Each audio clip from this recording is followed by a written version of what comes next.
তো হেই WhatsApp welcome back. তো দীর্ঘ এতটা মাস পর ওয়েট করার পর আমাদের ইচ্ছাটা কিন্তু আবার সফল হয়েছে। I mean Facebook emoji ID কিন্তু আপডেট চলে আইছে। হ্যাঁ, যেটা বলতেছি এটাই। তো এখন কথা হইতেছে তোমরা কিভাবে ফেসবুক এন্ড্রয়েড আপডেট ফেলাইবা। তো দেখা যাইতেছে ওর যে ফেসবুক অ্যাকাউন্ট ওইখানে আপডেট নেম করার কোনো অপশনই নাই। তো এখানে আমি তোমাদের একটা ক্লিয়ার করে দিচ্ছি এই ছোট্ট একটু ভিডিওতে। এখন বর্তমানে যেটা মাতামাতি হইতেছে সেটা হইতেছে তোমার ওই আপডেট আগে চলে আসছে, দেন ওইটা কীভাবে। তো এইটাই আমি আজকের এই ভিডিওতে বলে দিতেছি। তো ফার্স্ট অফ অল তোমরা সব আইডিতে তোমরা ট্রাই করলে হবে না, যে কোনো নতুন অ্যাকাউন্ট আই মিন ক্রিয়েট কইরা নতুন একটা আইডিতে ট্রাই করবা।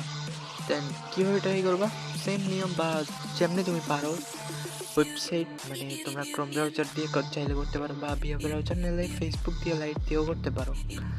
তো আর কি করা লাগবে, এখান থেকে তোমাদের একটা কিছু ফলো করা লাগবে, সেটা হচ্ছে সকাল 8টা থেকে বিকাল 4টার ভিতর এরকম একটা টাইমে তোমরা এটা ট্রাই করবা। অ্যান্ড তারপর জাস্ট রিফ্রেশ করবা। আমরা রিফ্রেশ কেমনি করি দেখছি তো, তখন ইমোজি আইডি হয়ে যেত জাস্ট নাও রিফ্রেশ করলে। দেন ওই রকম করবা। দেন তারপর কি দেখা যাবে যে রিফ্রেশ করলে একটা টাইমে পড়ে যাবে। দেন এটা কিন্তু সবার না, আপডেটটা কিন্তু সবার না, মানে দেখা যাইতেছে কের হইতেছে না এটাই। তো ওকে, তো আমি আবার একটু বলি আপডেটটা কি। তোমরা পাকিস্তান সার্ভারে যে পাকিস্তান ভিপিএনটা কানেক্ট করে নিবা, পাকিস্তান সার্ভারে কানেক্ট করে নিবা অলমোস্ট।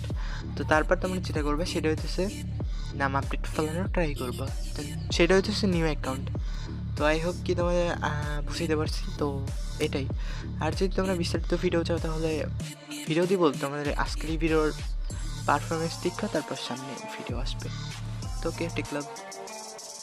আসলে হইতেছে কি সবার পড়তেছে না বা কারো পড়তেছে, তো এইসব বিষয়ে যদি ভিডিও মেক করা হয় তাহলে যদি কারো পরে কারো না পড়ে তাহলে একটা প্যারা আর কি। তো এটার জন্য আর কি।